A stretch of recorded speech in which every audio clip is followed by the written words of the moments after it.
Ashley Nemeth joins me now. I've caught up with her just outside the CNIB office in Regina. Ashley, as I watch that video, it's so apparent that this employee doesn't understand the rules. Is that something you run into a lot, that kind of discrimination?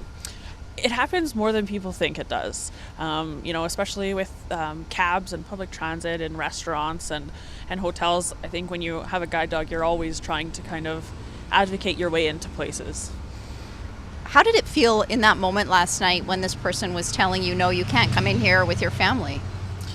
There was a lot of emotions that went on when that happened. There was anger. Obviously, I was angry, frustrated, hurt. But I think the hardest part was that my kids were standing there, and I had promised them we would go to Chuck E. Cheese as a reward for good behavior.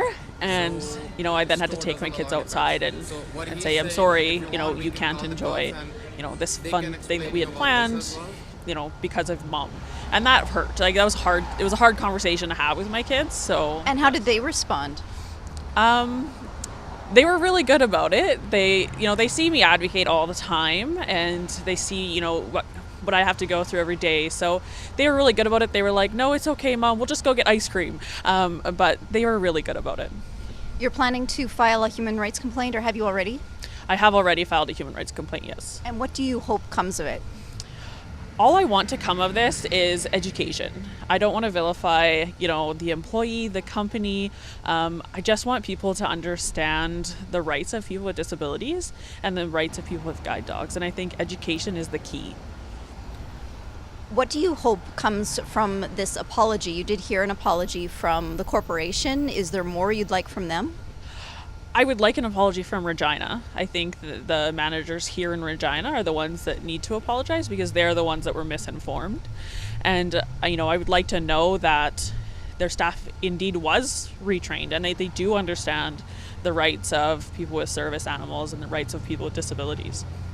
There is a lot of work that goes into trying to educate people about this. Where do you think it's falling short, that there is still an unawareness and you yourself are facing this discrimination in an ongoing basis, despite some efforts to bring more awareness to the importance of guide dogs and the rules that allow them to be in public places?